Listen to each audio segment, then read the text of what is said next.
Very good morning. Welcome to the week 10 lectures of Applied Multivariate Statistical Modeling. This week we discuss on principal component analysis, today conceptual model. The geometric interpretation of conceptual model also will be discussed. Let us see the next slide. Today we will discuss principal component analysis. Principal component analysis, PCA.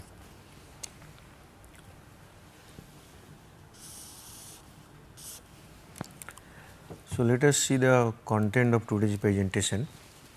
First we will describe the basic concepts prevailing with principal component analysis. Then we will see that how principal component can be extracted from a given data set. Then we will go for sampling distribution of eigenvalues and eigenvectors. You will see that eigenvalue eigenvector decomposition of the covariance or correlation matrix is the means for extracting principal component. Then followed by model adequacy tests. Then we will describe one case study. I think it requires around 2 hours of lecture. First hour we will try to complete up to that extracting principal components. So, what is principal component analysis? So, principal component analysis is a data reduction technique. Data reduction technique. It is extensively used and developed by Hotelling H in 1933, and it is the data reduction is done with two perspectives in mind. One is that lower dimension, second one is orthogonality of the new dimensions. Orthogonality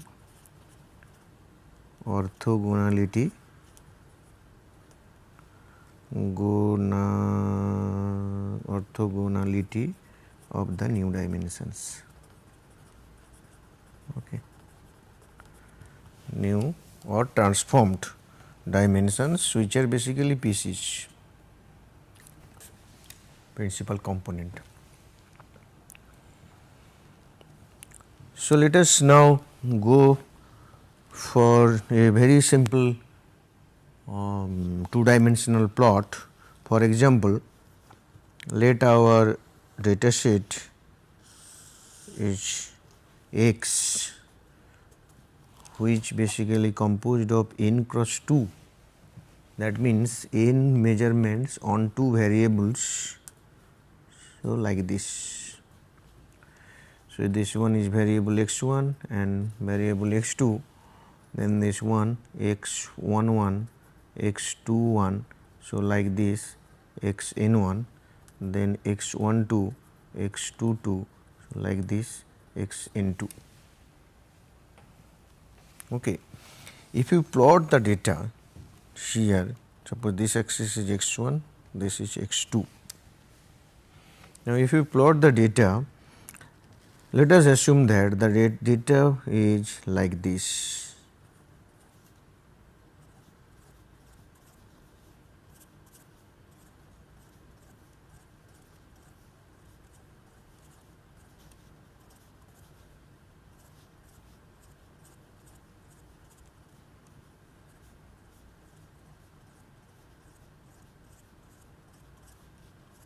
Data plot looks like this. Okay. Now, if you compute the covariance matrix of X, you will be getting, as we are talking about data, So, we have collected a sample, in that sense we have to write. So, this will be S11, S12, S12, S22. So, 2 cross 2 matrix. So, this scatter diagram shows that there is relationship between x1 and x2. So, if you calculate correlation matrix between for x, what will happen? You will get certain correlation coefficient. This will be your correlation matrix 2 cross 2. You will find out that R12, that will be, as you know, that correlation coefficient varies from -1 to +1, and here x2 and x1 the relationship is positive. So, you will get it is a quite large value, meaning maybe it may be almost equal to 0.9 here, 0.90. Getting me? So, this is one aspect, that we have taken 2 dimensional original data x1, x2. Their scatter plot looks like this, and it shows there is relationship, primarily linear relationship, and if you go for correlation matrix, you will be finding out the relationship is strong enough. Okay. This is first. Second issue here, if I want to see the variability of x1 and variability of x2, then these are S11 and S22. This is the variance component. Now, if we go for that, this is sample, suppose population covariance, then what will happen? This will become sigma 1 1, sigma 1 2, sigma 1 2, sigma 2 2. Now, this population variance component for x1 is this sigma 1 1, and for x2 is sigma 2 2. If we see the scattered here, if we say that n is representative enough for the population large value, if we see the scattered here, then you see that the across this x1, this is the range, variability range.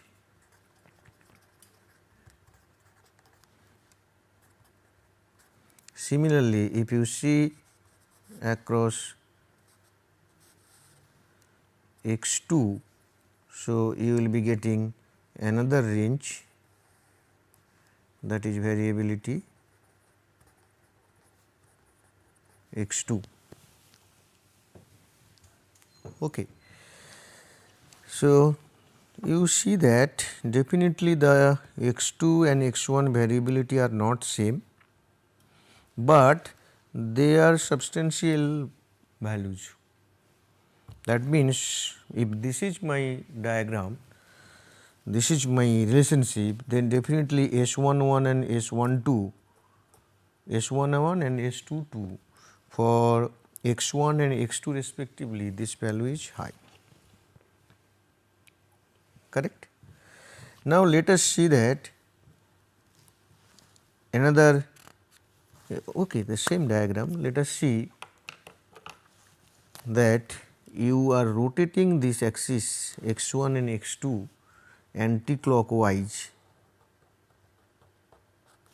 rotating the axis x1 and x2 rigid rotation, keeping this origin, this one rigid by angle theta, then what will happen? You will get new direction for x1 and x2.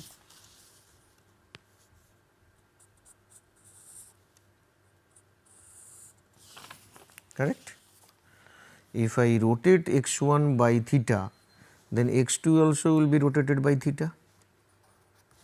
Now, if I say in the new direction, this one is z1 and this is z2, this one is Z1 and this Z2, then what can you say about the variability of the data set along Z1 and Z2? Getting me? So, if I draw one more figure along Z1 and Z2 here, then suppose I am writing this one. So, you basically in this, what I am doing now, this Z1 is this along theta. Now, I am just making it like this, so that it will be, we will be able to see it clearly. Clearly in the sense,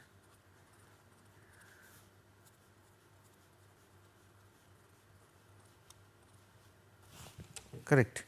If you see the scatter plot now, this one is Z1 and this one is, other one is Z2. I think it is like this only, correct. Now, if we see the variability across Z1, this is variability of Z1, and similarly if you see this one across Z2, you are getting this variability across Z2. What are you getting here? If I plot both the figures now,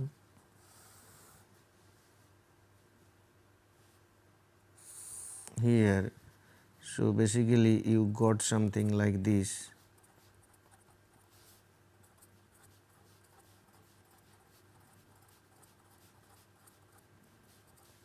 This one is x1 and this is x2, and we have seen that variability of x1 and variability of x2. Okay, so this is our original data dimensions, and this is, as we have rotated by theta degree anti-clockwise, we are saying that transform data.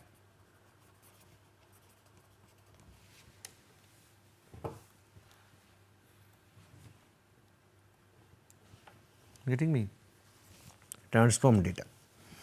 Now, it is clear from these two diagram that although here from variability explanation, variability of x1 and x2 point of view, if I see that they both are large and maybe x1 variability is little more than x2, but if I go by this z1 and z2, what I am finding out, variability across z1 is much more than variability across z2.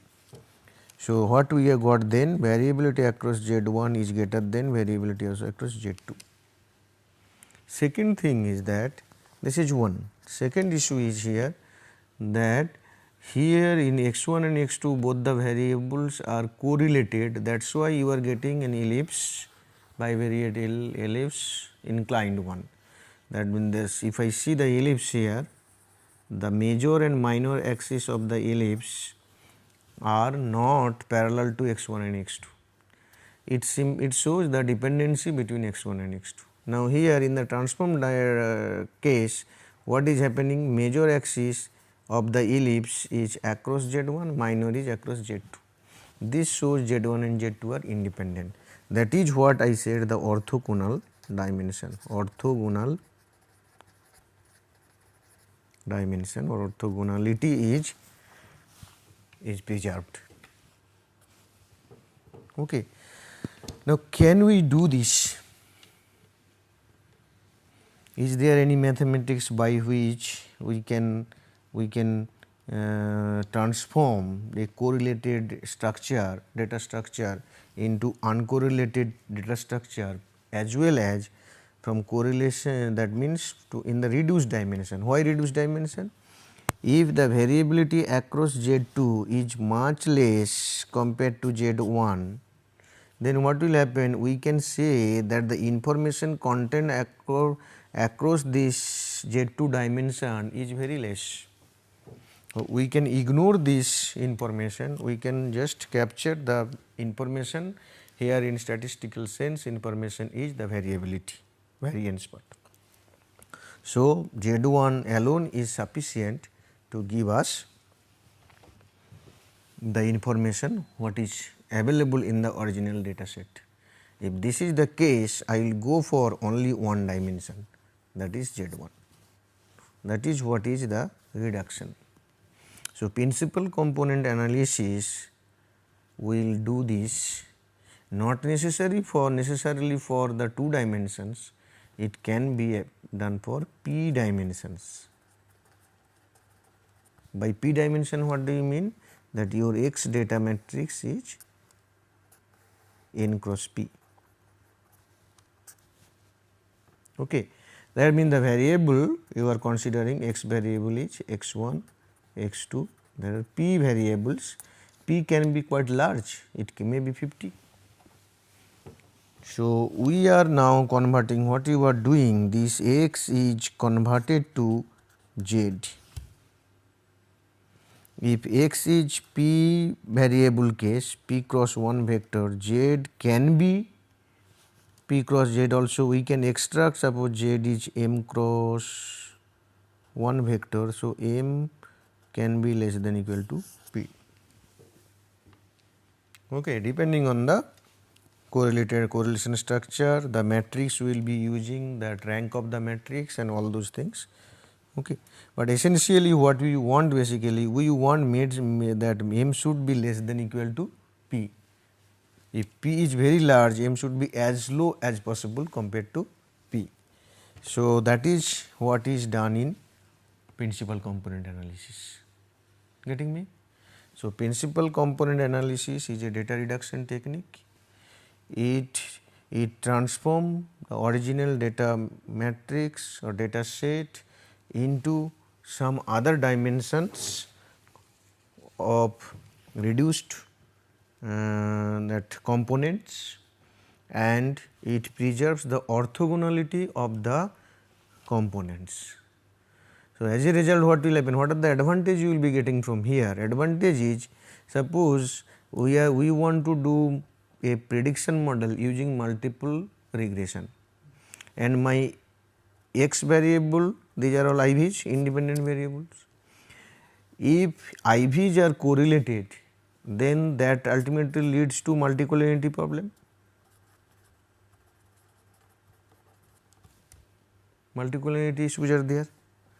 So, under multicollinearity condition, the regression model what you want to fit, that y equal to function of x linear model, this model will not be a good one, because under multicollinearity it may not be possible to estimate the parameters. If you estimate, what will happen, it may be, there may be distortion, so many things will be there. Okay, there are different ways to do, for example, ridge regression can be done in case of multicollinearity problem, but my question is, if I can make them independent, then these IVs x can be transformed to this z scale like z here, these are truly independent.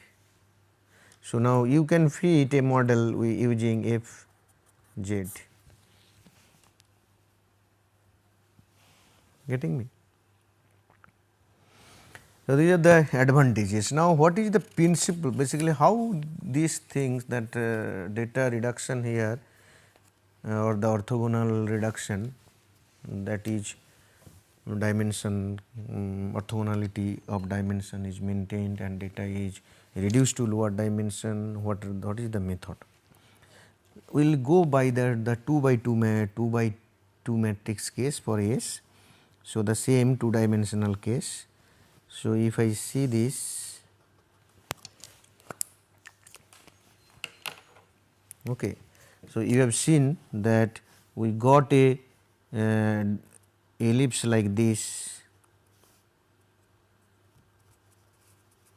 in the original data set x1 and x2, correct. Now, let us think that there is one point M, okay. this, for example, let this coordinate is x1 and x2, x1 for x1 variable, x2 for x2 variable. Okay. Now, what you have done when you are converting to z, when you are converting to z, that means z1 and z2. So, this is z1 and this one is z2. So, I am writing this point little above, for example, let it be here, this point. Okay. This is the point. So, you have rotated x1 by theta anticlockwise and this also theta. I want to know, first you say what is this point, this value here. If m is x1 x2, then this value is x1 0. For example, let this is m1 point on the x1 axis. Similarly, if you project this m, that projection on this point, projection on x2, what we will get? You may get a point m2, what is 0 x2, this coordinate geometry. Okay. Now, what we want? We want to find out what is the projection of this m1 on z1 as well as z2. Getting me? So, you just let me draw this axis now clearly.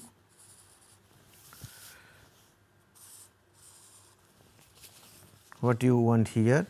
So, this is your theta, our aim is we want to find out this is this one x1 0, I want to find the projection of m1 on x2, z2 and z1. So, what you do? You will find draw a perpendicular here. From this point you want to draw a perpendicular. Okay, so from this point draw a perpendicular here.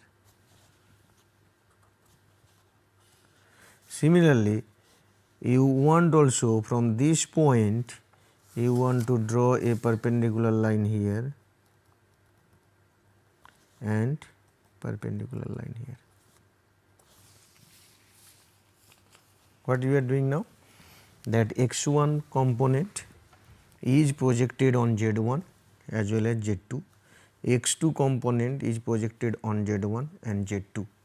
Now, this angle is theta, this is theta.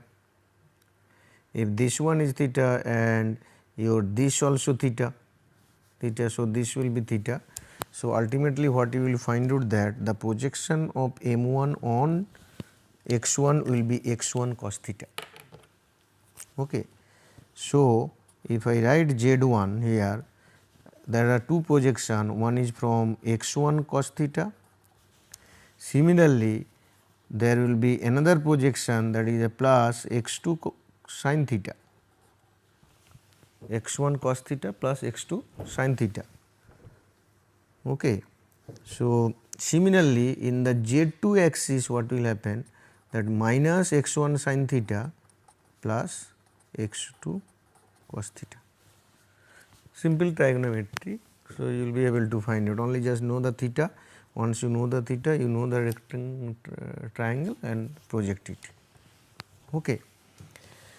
So, then this one, if I write in matrix term, I can write like this: z1 z2 equal to cos theta sin theta minus sin theta cos theta into x1 x2. You can write like this, because z1 equal to cos theta x1 cos theta plus x2 sin theta, z2 equal to minus x1 sin theta plus x2 cos theta. This equation you are getting. Okay. So, then I can write this one equal to z equal to A transpose X, where Z is nothing but this one Z1 Z2, and A transpose, this one we are saying A transpose, this is A transpose and this is your X and this is your Z. So, if I do like this, then A transpose equal to our cos theta sin theta minus sin theta cos theta. So, then what is the A matrix? Transpose of transpose, this will be cos theta minus sin theta cos theta. This row transformation is there. Okay. So, instead of p equal to 2, if there is p equal to p, what will happen? You will get Z1, Z2, Zp, that will be your Z, and your this equal to A transpose. So, A transpose, I am now writing that like this, our A is A1 here, this is nothing but this column and A2 is this column. Okay. So, if there are p variables, there are two variables, so that is why you are getting this one is equivalent to A11, this is equivalent to what we are saying A11 x1 plus A12 x2. So, this is A12 and this one is A21 and A22. You can do this in theta cos theta sin theta we have written here. In place of cos theta sin theta, I am writing that this is A11, A12, A21, A22 like this. So, if there is p variable case, so you can write down like this A11, A11, A21, yeah, this is transpose, A transpose. So, A11, A12 like this, A1p, A21, A22 like A2p, similarly P1, P2 like APP. This is your P cross 1, this one is your P cross P, and then your x1, x2, xp. So, that means this two dimensional, this case, now we are making like this and we are writing in terms of A's. So, this if I write further, I can write this one is A transpose X, what we have written earlier also.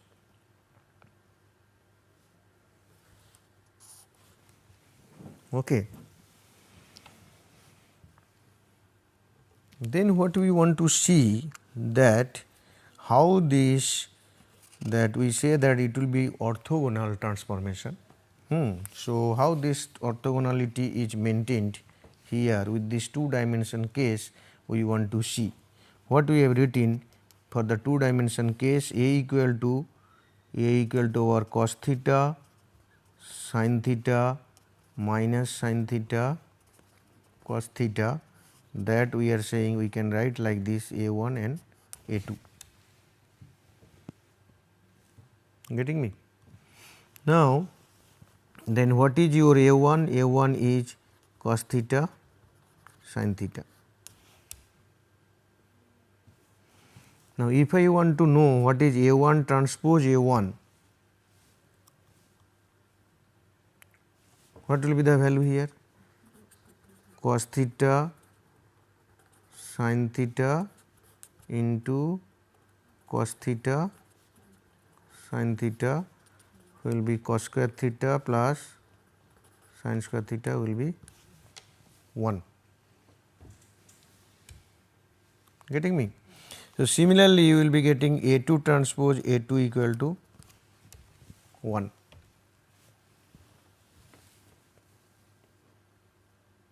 correct. Now then if I want to know that what is AT transpose A, that will be cos theta sin theta minus sin theta cos theta into A is cos theta sin theta minus sin theta cos theta, 2 cross 2, 2 cross 2, cos sin plus cos square theta plus sin square, that will be 1. Now then cos minus sin minus cos, this will be 0, 0 1. Okay. So this will also be, if you do A transpose, you will get the same thing, correct. And see, this is a symmetric matrix in such a way that if you do like this, A inverse A, you will also be getting same thing. That means this is identity matrix. So that means what we are getting, A inverse A is I. When A inverse A is I, this is what is orthogonal.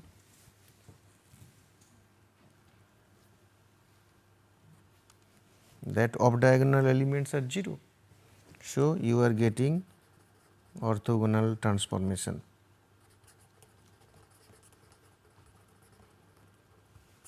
Okay. And this transformation matrix, this is orthogonal transformation matrix A.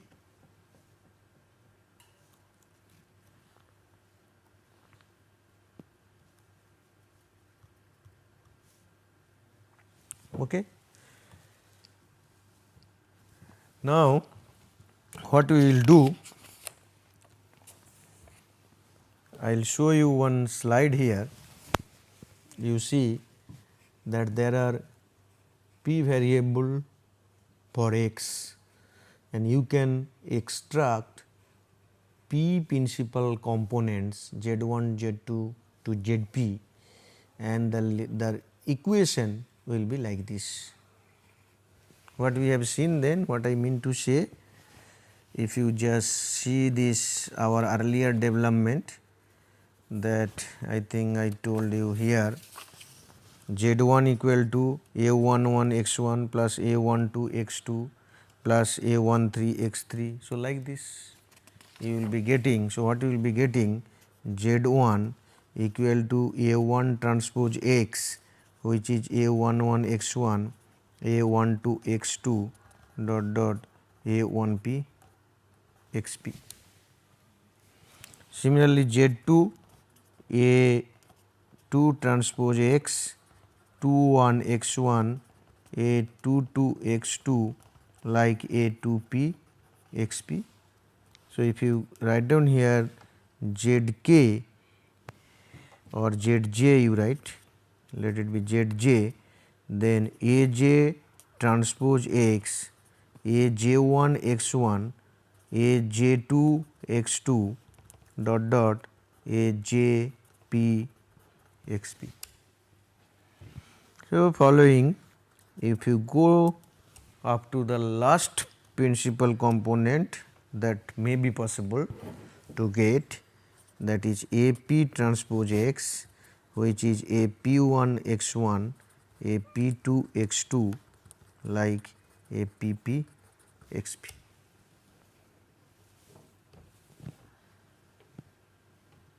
Okay.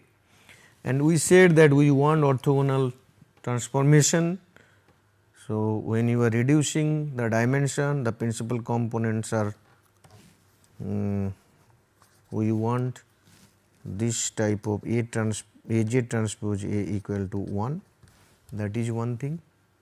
Second one, what we want that when we are extracting the principal component z1, which is the first principal component, the variability in z1 must be the maximum, what we have discussed earlier in this explanation. We say we want the first principal component in such a manner that it will explain the maximum variance possible. Second principal component will explain the next maximum variance followed. Similarly, third one like this. So, if this is the case, then I can say here variance of Z1 greater than equal to variance of Z2 greater than equal to variance of ZP.